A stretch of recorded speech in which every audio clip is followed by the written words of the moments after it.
Deus, né, através do nosso presbiteriano de Tardim. Amém. Oremos mais uma vez. Senhor, muito obrigado, te agradecemos, como diz esse cântico, te louvamos, ó Senhor, por essa oportunidade. Pedimos que a riqueza que só há em Ti possa ser compartilhada conosco mais uma vez e que o nosso coração seja sábio nessa hora de receber de bom grado a Tua palavra, para que ela possa germinar, produzir o fruto desejado por Ti na vida de cada um de nós. Assim, guarda o Teu servo, guarda a sua família, os seus projetos, os seus sonhos, nessa linha de frente, que, ó Deus, Tu possa cumpri-lo com Teu sangue nesse instante, e mais uma vez ele ser tomado contigo com revelações que Tu ainda não passou. Pedimos também essas bênçãos sobre sua vida, em nome de Jesus. Amém.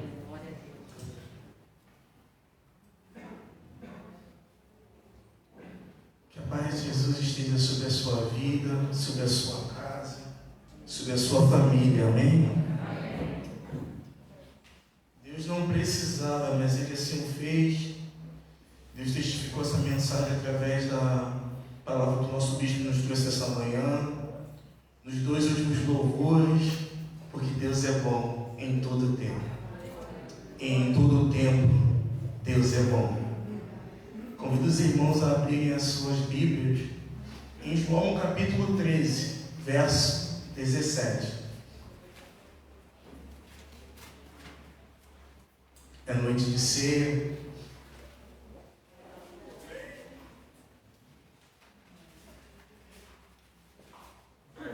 João capítulo 13, verso 17.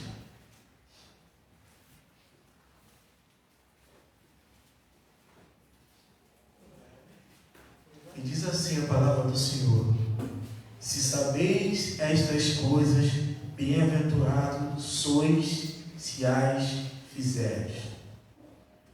Traduzindo de uma maneira bem, para ficar bem mais claro, se estiveres consciente dessas coisas, feliz será se a praticar. Pai, estamos na Tua casa, esta é a Tua palavra, Teu povo, nossa família. E, irmãos, a gente está falando de ceia. Vamos falar um pouquinho do contexto, assim, mas antes disso, que gostaria de pedir uma coisa nessa noite. Gostaria que vocês tivessem um pouco mais de paciência e um pouco mais de concentração também, não é apenas uma coisa, são algumas. Como assim? Porque hoje a gente vai, eu particularmente, gosto de dar muita mensagem, seja ela um estudo ou palavra, de maneira expositiva. A gente vai falar versículo por versículo sim, mas eu gostaria de pedir permissão de vocês parafrasear alguns versículos e até conjecturar alguns. Para quê? Porque para que todos nós cheguemos ao mesmo entendimento. Para que eu falei com vocês em uma outra oportunidade, a gente vai desacelerar um pouco, para que todos nós tenhamos a compreensão da palavra de Deus, amém? Vocês permitem nessa noite? Amém. Porque já falamos de João capítulo 13. Há uma pequena discussão acerca se esse texto é ou não inserido na noite da ceia. Alguns primeiros teólogos criticavam um pouco sobre isso. Mas se você olhar à luz dos outros evangelhos, os 3 evangelhos sinóticos, João no evangelho sinótico, a gente fica falando essas palavras difíceis. O que é sinótico? Sinótico, na verdade, é que traz singularidade ou igualdade. Se você ler Mateus, Marcos e Lucas, você vai perceber que as narrativas são muito parecidas, e linguagem muito comum. Parece que é o mesmo autor, mas não são os mesmos autores. E também não são a mesma fonte, porque Marcos vai sofrer influência de Pedro, e Lucas vai sofrer influência de apóstolo Paulo, que nem discípulo era. Então, são mensagens que vão servir para apoio de João, porque João é um dos evangelhos que trazem textos particulares. Parece que João não tem essa preocupação de mostrar conhecimento. João não traz particularidade porque ele tem conhecimento. João poucas vezes vai citar o próprio nome no texto. Ele vai dizer discípulo amado ou discípulo a quem Deus amava. Então João queria mostrar muito mais a sua experiência, o seu relacionamento com Deus, que isso fosse notório e evidenciado a todos aqueles que leem, saber que Deus é um Deus pessoal, é um Deus que se relaciona com cada um de nós de maneira particular. Amém? Então vamos lá, João, capítulo 13, verso 1 ao 3. E diz assim: ora, antes da festa da Páscoa, sabendo que Jesus era chegada a sua hora de passar deste mundo para o Pai, como havia amado os seus que estavam no mundo, amou até o fim, amou com toda a sua força, ou amor com toda a sua convicção. E acabada a ceia, tendo já o diabo posto no coração de Judas Iscariote, filho de Simão, que o traísse, Jesus, sabendo que o Pai tinha depositado nas suas mãos todas as coisas, e que havia saído de Deus e ia para Deus. Eu quero nesse momento dizer para os irmãos o seguinte: feliz é aquele que ama o que faz. Às vezes a gente fala muito disso no particular, no trabalho, faz aquilo que você ama. Mas Jesus vai além disso. Jesus não só amava aquilo que ele fazia, ele amava a quem ele prestava serviço. Porque ele amava o Pai a quem ele foi enviado para nos servir. E ele amava o serviço que ele prestava. Porque Jesus vai dizer, mesmo João, ele vai dizer: coisa maravilhosa é poder dar a vida pelos seus amigos. E Jesus já quebra um pouquinho a gente, e eu falo um pouquinho quando você olha, porque Jesus, tendo conhecimento de tudo, Jesus agora está no momento final, ele já sabe que os seus discípulos haviam de trair, e mesmo assim ele continuava disposto a dar a sua vida. Mesmo sabendo que Pedro iria negá-lo, mesmo sabendo que Tomé iria duvidar da sua ressurreição, e olha que Jesus vem falando com os discípulos há muito tempo. Jesus, sabendo de tudo isso, ele continua tendo o prazer de dar a vida pelos seus discípulos, tendo o prazer de dar a vida por mim e por você. Mesmo sabendo que a vida a gente vacila, desculpa o termo, que a vida a gente escorrega, que a vida a gente pega, mesmo assim, Deus amou dar a vida por você. Aleluia! E aí você vai se perguntar, mas como assim? Porque Jesus, irmão, vai além, muito além da nossa compreensão humana e limitada. Jesus, prova é que Jesus, mesmo sabendo que Judas iria traí-lo, Jesus, quando Judas lhe traiu e lhe dava um beijo, qual a referência que Jesus diz para Judas? Amigo. Havia ainda uma porta para Judas. Lembra? O que eu vou fazer também é por você. Mesmo que o diabo tenha entrado no teu coração, eu quero que você saiba, eu também estou dando a vida por você. E dali Jesus, a chegada a ceia, Jesus vai, sabendo de todo aquele acontecimento, Jesus mesmo assim, nada o impede de ele seguir o seu propósito. Então sirva, entenda uma coisa, a mensagem dessa noite é aprendendo a servir com amor ao Senhor. E quando você ama realmente aquilo que você faz, não importa as circunstâncias, não importa os obstáculos, você pega e faz. Porque você ama o que você faz. Você ama a quem você serve. Então nessa pegada, Jesus começa a trabalhar com ele. Jesus foi além, como já disse para vocês. Jesus estava focado não na circunstância que havia de ser traído. Jesus estava focado na sua missão. E vamos então no versículo 4 e 5. Mas antes de ler o versículo 4 e 5, eu quero que vocês entendam para a compreensão maior, porque o texto de João omite algumas coisas que você vai ver em outros textos, né? Como assim? Lucas, capítulo 22, versículo 23 e 24, deixa eu abrir aqui e eu ler para vocês, irmão, não precisa abrir não, é só para que os irmãos possam compreender.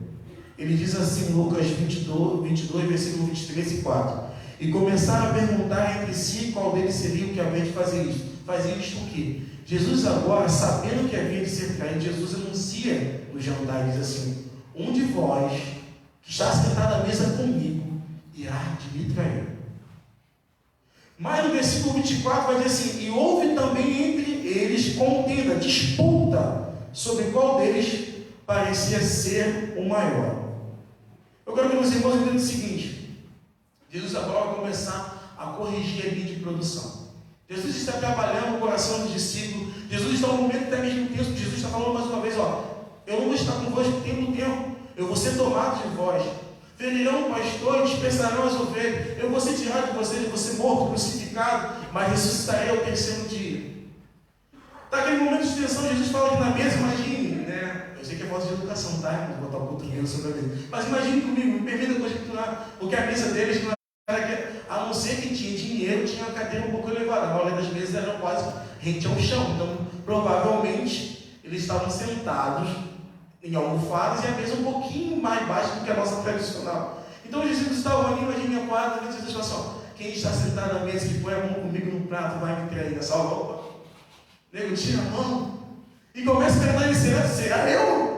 Ele não tinha convicção nenhuma da sua relacionamento com Deus, ele não tinha convicção absoluta se eles eram fiéis ou não, e começa ali, mas olha só, em meio a tudo isso, eles começam a preocupar-se. Quem é o maior? Jesus está dizendo que ele vai ser morto, vai ser traído, e eles estão preocupados em saber quem vai ser o maior. Ou seja, se Jesus vai sair, eu vou assumir.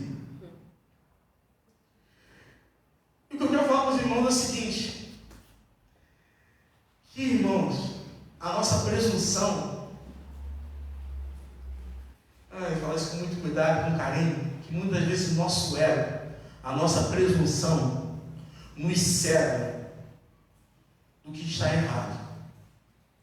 Porque na narrativa de Marcos 10, que vai trazer uma outra ótica sobre esse texto, vai dizer que Tiago e João chegam para Jesus. Imagine, para que vocês entendam, daqui a mesa está todo mundo discutindo quem vai ser o maior. Tiago e João saem um pouquinho de canto. Provavelmente, não estou falando de representação daquela pintura de Leonardo da Vinci, que João está perto, mas a narrativa vai fazer a gente entender que João estava mais perto de Jesus, porque ele reclinava sobre os seus ombros, porque Pedro, certa feita, vai perguntar assim, João, pergunta quem vai ser. Então João estava mais perto, então João e Tiago provavelmente estavam mais sentados perto do Senhor, e eles perguntam, Senhor, posso te pedir uma coisa? Olha só, o momento é tenso. Jesus está falando que vai sair, que vai ser morto, crucificado, vai ser vilipendiado, açoitado, falando com detalhes para eles. E eles estão preocupados quem vai ser o maior. Alguém chega de lá, Tiago, João, Senhor, podemos te pedir uma coisa? O quê? Que um se assenta à sua direita e o outro se assenta à esquerda. Nessa hora, a discussão para em torno de quem vai ser o traidor. E a galera vai discutindo quem vai ser o maior. Sabe por quê? Porque o nosso ego nos cega o que está errado. O erro aqui é que no meio disso tudo alguém estava querendo se destaque. E eles não estão focados em ser destaque. O problema é que eu não sou destaque.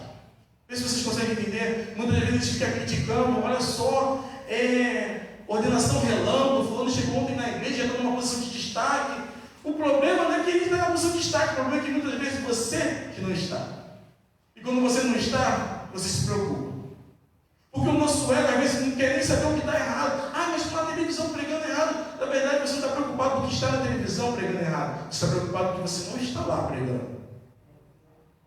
Jesus está falando que o nosso ego nos atrapalha em enxergar muitas vezes as coisas que estão erradas. Porque muitas vezes nós compartilhamos o erro. O problema é que não sou eu que estou errado. É igual o filho pródigo.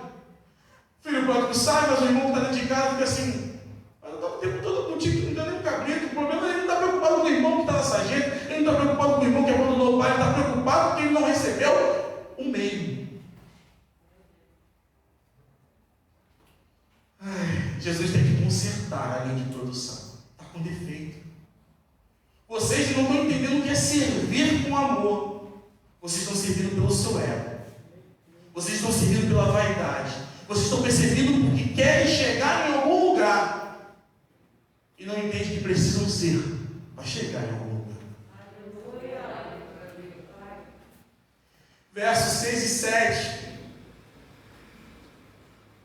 Se você entendeu o que está dizendo antes, no 4 e 5, Jesus vai se levantar-se.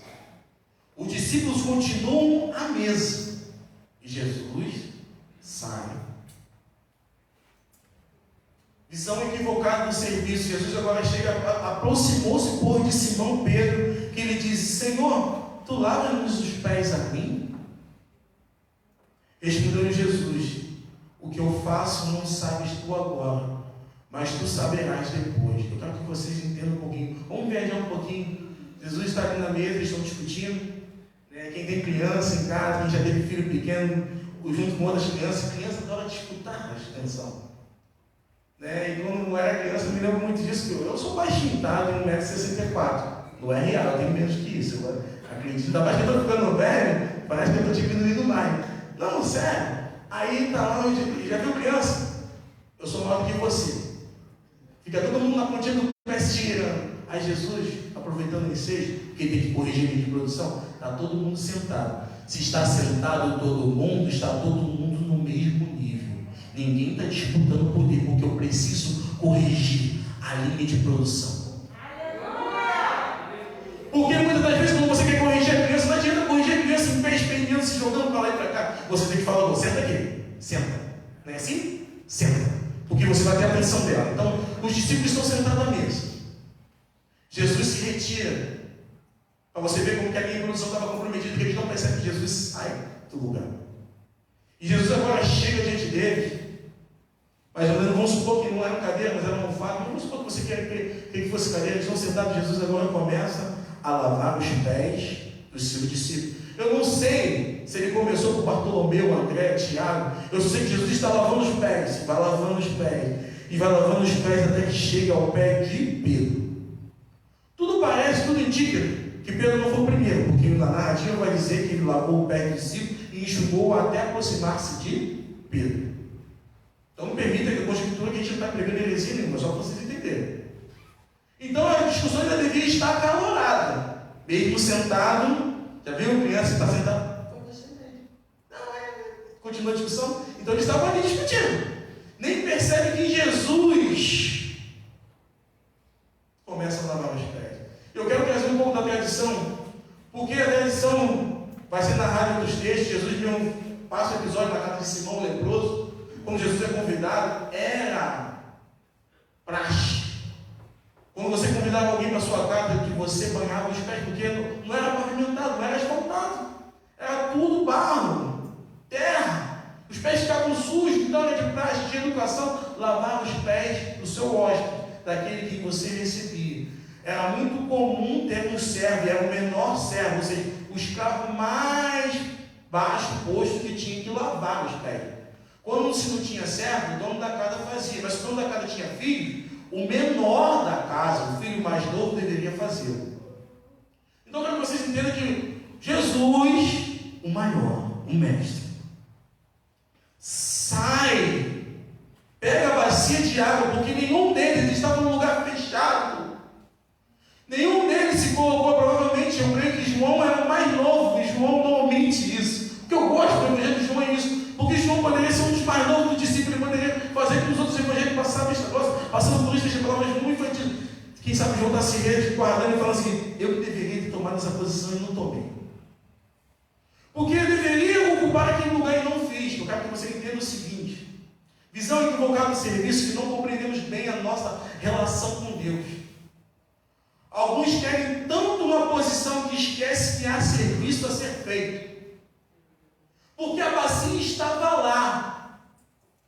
O avental estava lá, mas não tinha servo para lavar os pés. Às vezes está querendo tanto uma posição que esquece que tem serviço na casa para ser feito. E Jesus tem que sair da Jesus. E eu amo Jesus, que é lindo. Jesus, eu vou exemplificar de maneira prática. Já que nenhum de vocês se coloca para servir, eu vou assumir o lugar do servo mais humilde para ensinar a vocês que o que vocês têm que fazer, faça. Porque se fosse de título, ele era um mestre, ele não deveria fazer aquilo. Mas Jesus não está preocupado com a titularidade, Jesus está preocupado se a obra é feita. E os discípulos estão ali, Jesus vai e chega a Pedro, ele tem uma visão equivocada. Pedro fala assim, não, me ensina para lavar meus pés, mestre. A gente está aqui preocupado em se nivelar quem é o maior, que vem nivelar a gente por baixo, porque é a ótica dele. E a ótica muitas vezes, nossa, não é assim. No mundo você vai ouvir quem nunca já ouviu uma frase desse tipo. Mas eu sou apenas uma dona de casa.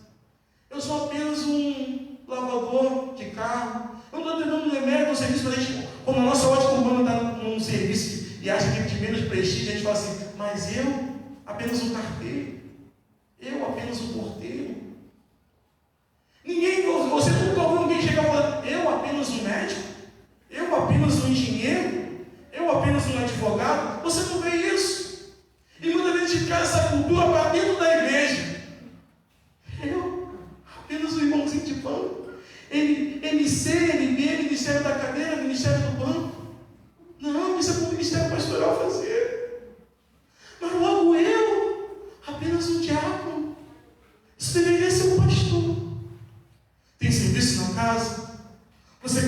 obedecer? Você consegue obedecer o teu Senhor? Então faça!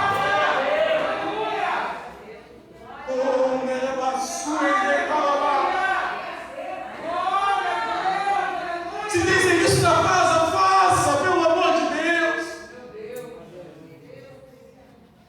Verso 8 e 9 diz assim: disse-lhe Pedro: nunca me levará os pés, respondeu-lhe Jesus. Se eu não te lavar os pés, não tens parte comigo.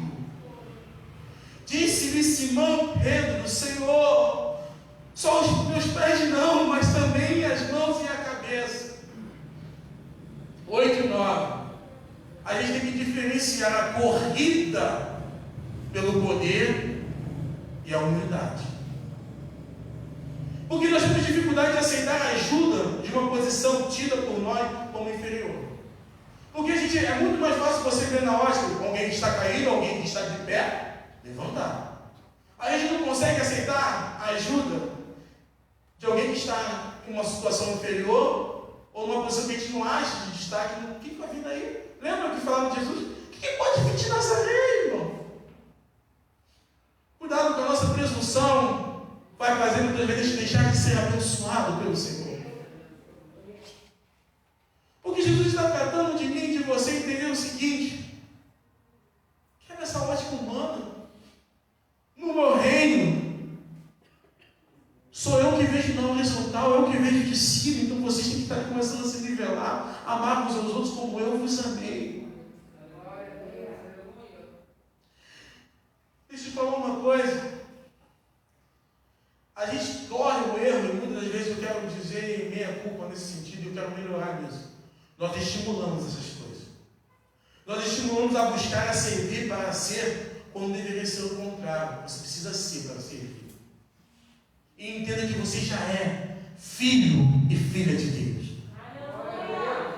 Então se coloque na posição de servo para servir. Porque a gente começa a falar, e muitas vezes eu já ouvi isso, e quem sabe eu acho que até já falei. Não começa chegando no ministério de louvor querendo pegar os instrumentos para cantar, não. Vai lá, aprenda a mesa de som. Vai ser, é bom o nome, o carregador de instrumento?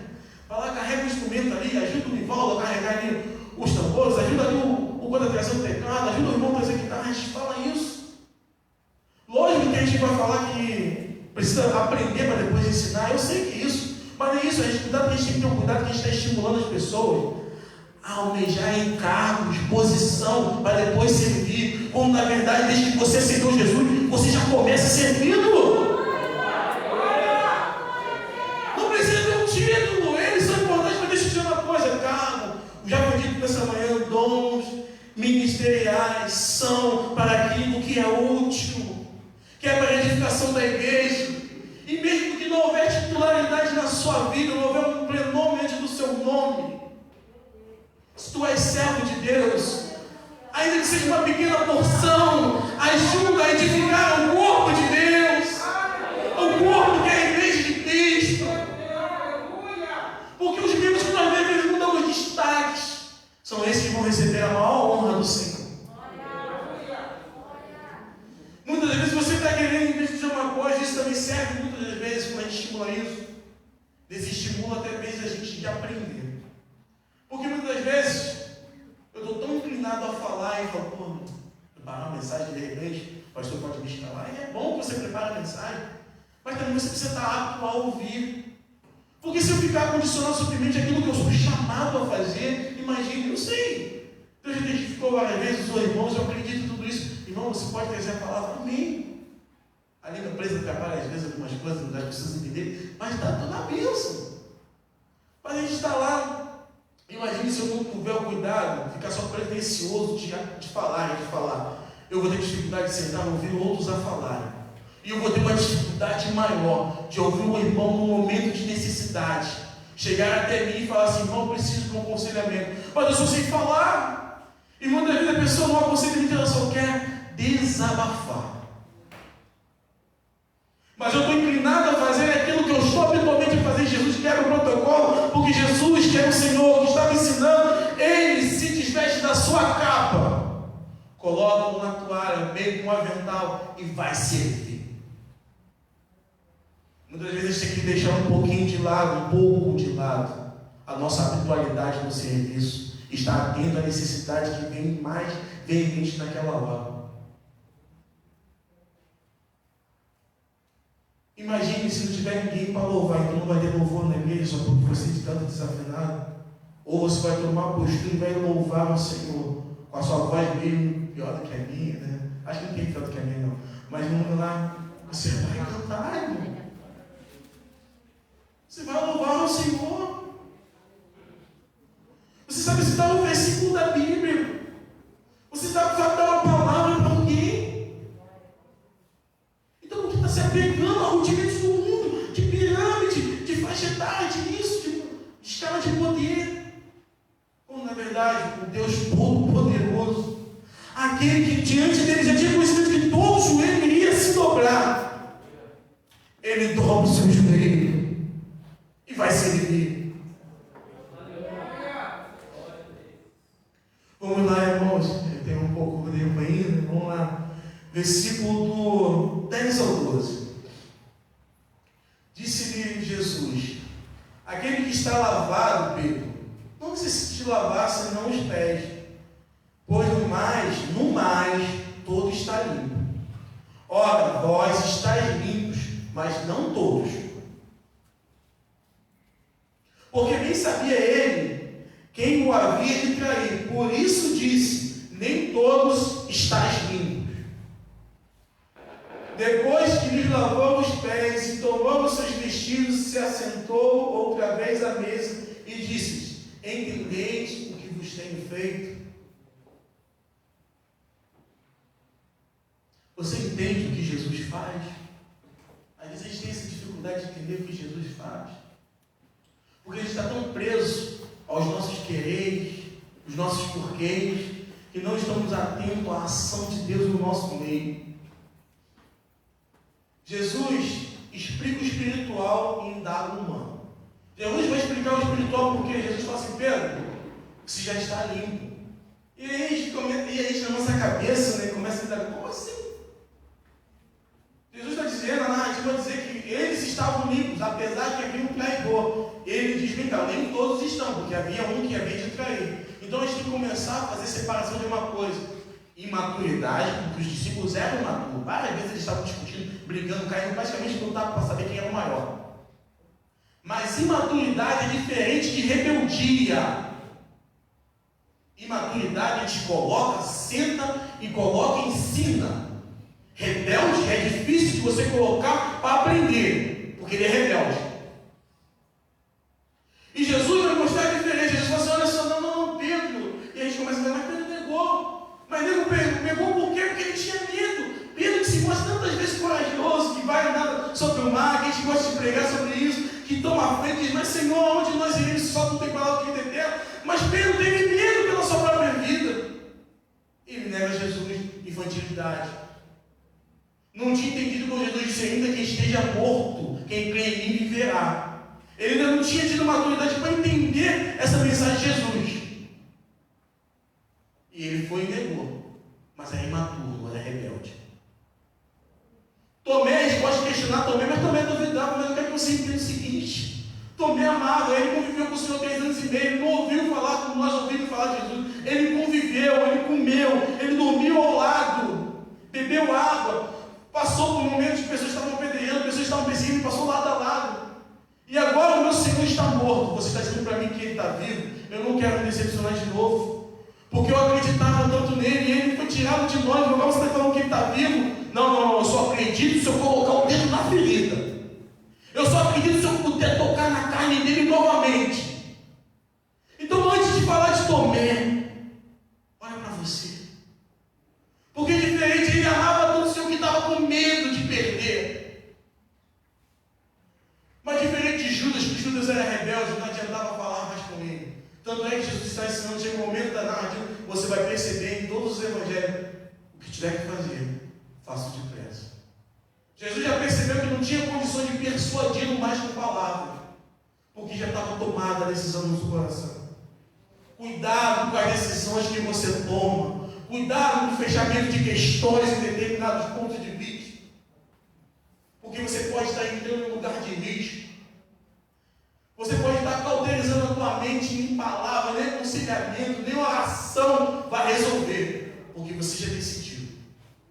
E eu quero que você entenda, nem o Senhor quer intervir no livre-arbítrio de ninguém. Então precisa entender, cuidado com as suas decisões.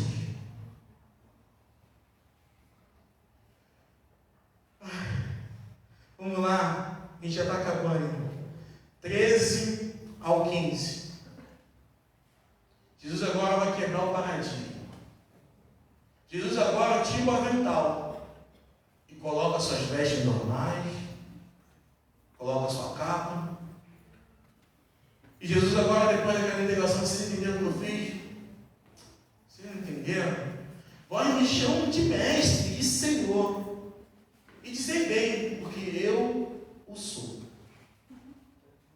Ora, se eu, Senhor e mestre, vos lavei os pés, vós deveis também lavar os pés uns dos outros.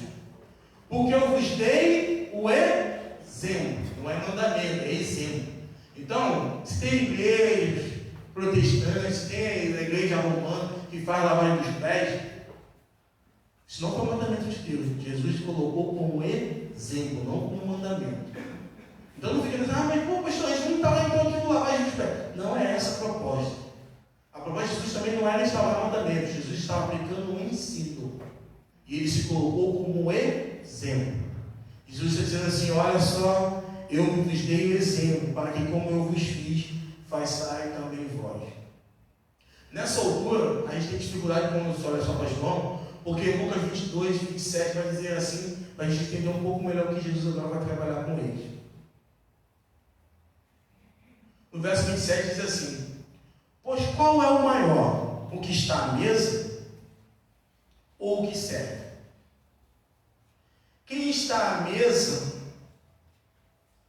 ou o que serve? Porventura não é quem está à mesa, eu porém estou entre vós, sou como aquele que serve. Traduzindo, Jesus está aqui, Jesus agora sentou à mesa juntamente com eles e pergunta para eles o seguinte, vocês entenderam o que eu fiz? Não.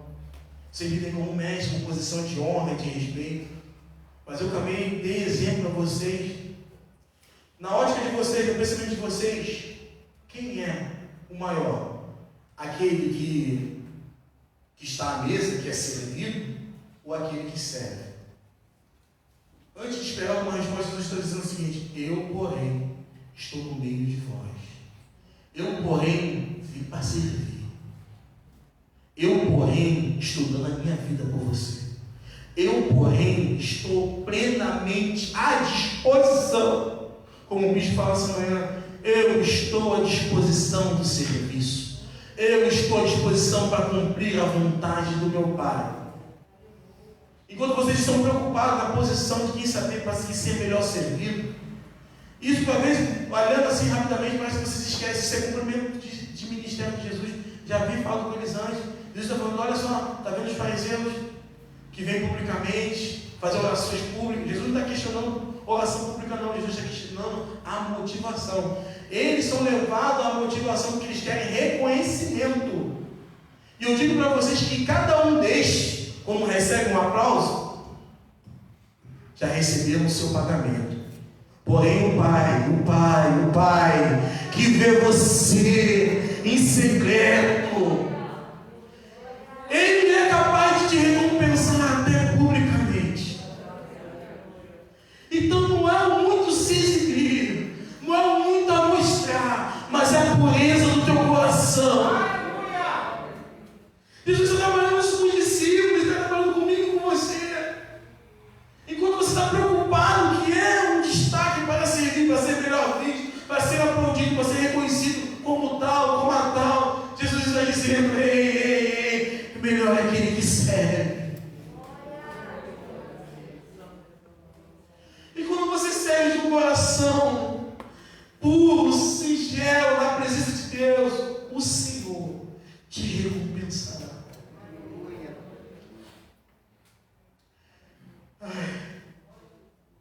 Melhor não é a posição que se ocupa, e sim a qualidade com que se serve. Repito, o melhor não é a posição que se ocupa, e sim a qualidade com que se serve. Versos 16 e 17, a gente vai aqui já começar a encerrar. E Jesus quebrou o paradigma. O modelo que a gente tem muitas das vezes na nossa cabeça é isso. É o lugar de destaque, é estar à frente. E Jesus está falando, é servir. É ser para servir. E não servir para ser. Aí chega naquela corrida, calma aí. Tá querendo passar no trecho? Calma aí, eu vou chegar lá. Quero o título, eu quero a conquista, eu quero o troféu. E Jesus falou, calma. Você é. Por isso eu digo que você pode ser. Tu és filho. Tu és filho. Somos uma família, irmãos. Versos 16 e 17. Na verdade, vos digo, outra pessoa vai dizer assim, solenemente eu vos digo, não é o servo maior do que o seu Senhor, nem o enviado maior do que aquele que o enviou. Se você compreende isso, feliz você será. Aleluia. Então Jesus está dizendo para mim, sabe o que é servir com alegria?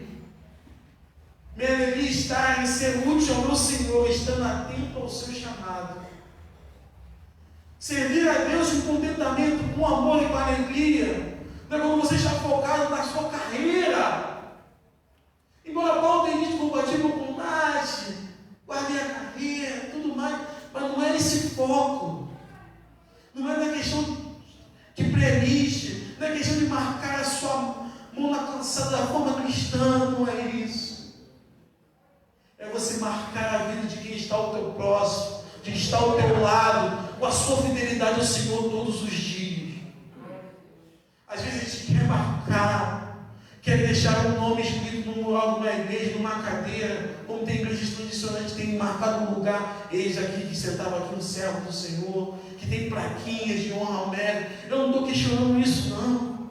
Eu estou questionando que muitas vezes a gente quer isso, quando na verdade a gente queria ter um coração voltado à vontade do Senhor e fazer, independente das circunstâncias, independente de título, independente de oportunidade de estar com o microfone ou não, mas se tem serviço na casa, eu sou voluntário. Ou vai precisar o Senhor te chamar num canto e te mostrar que tem serviço? Quem é que pode negar que não há serviço a ser feito? Que não há pessoas precisando de uma palavra de Deus? Eu vou pegar só 3 minutos aqui e eu quero falar algo para vocês, irmãos, e eu encerro a mensagem aqui. Falar de uma experiência dessa semana. Alguns irmãos sabem que a gente esteve no funeral de família. Eu mandei recado assim para a secretária, os irmãos não me entendam não.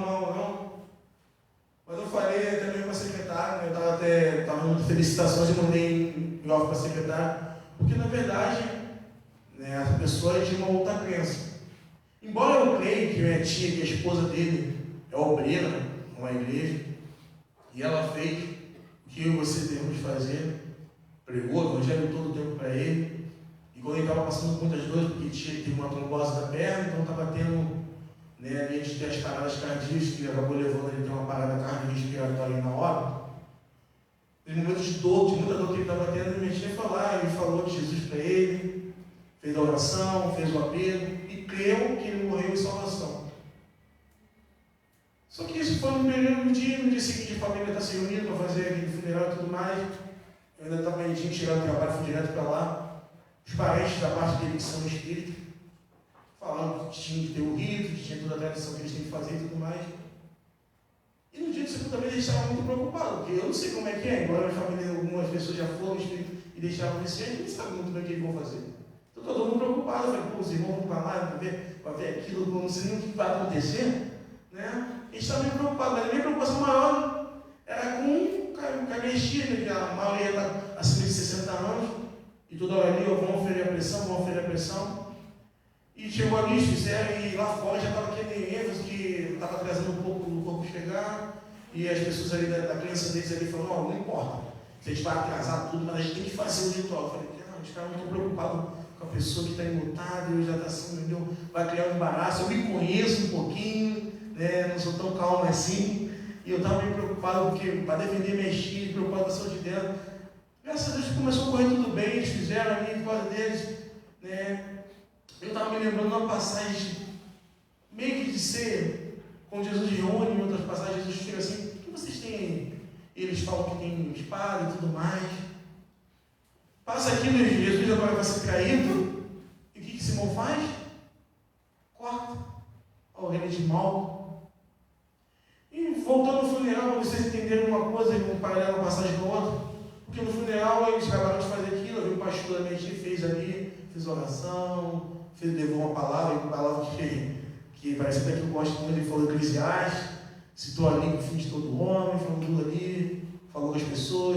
Teve um momento e eu fiquei falando: gente, o sepultamento era para ser 3 horas, são 16 horas e ainda não foi sepultado. Que geralmente agora na maioria de Covid, encosta ali e vai, 10, 20 minutos. Teve 1 hora. Eu falei: Deus está no controle de tudo. Deus não permitiu que eles fizessem, não teve embaraço nenhum entre familiares, respeitou uns aos outros, mas também, todavia, Deus deixou espaço para que toda a família também que é cristã fizesse as suas honras, tivesse o seu momento. E aí volta para a passagem. Porque a gente fala: se Jesus era sabedor de todas as coisas e sabia que Pedro tinha uma espada, por que Jesus não pediu a Pedro? Falou: Pedro, larga essa espada aí, não vai com essa espada mais não. E eu me lembrei de uma mensagem muito antiga que o irmão fala o seguinte: não adianta tirar a espada das mãos se não tirou do coração. E eu levo isso por volta também no funeral, porque não adiantava a gente brigar, porque a gente muitas vezes fala de intolerância religiosa. Imagine se a família aqui do lado que é cristã brigasse no outro lado da família, que é espírito, e falasse: vocês não vão fazer. A gente ia praticar uma intolerância e também não poderia reclamar que depois ia receber intolerância. Porque Jesus vai dizer para Pedro: aqueles que agem pela espada morrerão pela espada. Então, mais uma vez eu quero falar sobre para você: cuidado com o que está no teu coração. Porque não adianta Jesus falar, não adianta a gente aqui, os irmãos, os pastores, os presbíteros, cada irmão tem a oportunidade de pregar, apresentar a palavra viva para você. Se você não tirar do teu coração, se você não mudar o teu coração, não adianta palavras, não adianta muita oração, se você não tomar a decisão de mudar o teu coração. Nessa noite eu quero falar para cada um de vocês: permita Deus tocar no teu coração. Permita o Senhor tocar no íntimo da tua vida, moldar você no íntimo. Não adianta fazer muita força. E me desculpe, às vezes a gente até brinca no meu grupo de treinamento. Eu estou 1 ano e meio sem treinar. A gente fala que a arte é suave, mas o sistema é bruto. Não adianta, não é força, é técnica. A gente fala no jiu-jitsu que não adianta força, é técnica. E o Senhor, que é o mestre dos mestres, Senhor do Senhor, tem toda a habilidade, tem toda a técnica através do seu Santo Espírito para mudar o teu coração, tirar esse coração de pedra e dar um coração de carne, transformar a tua essência. Basta você querer. Que Deus te abençoe em nome de Jesus. Amém.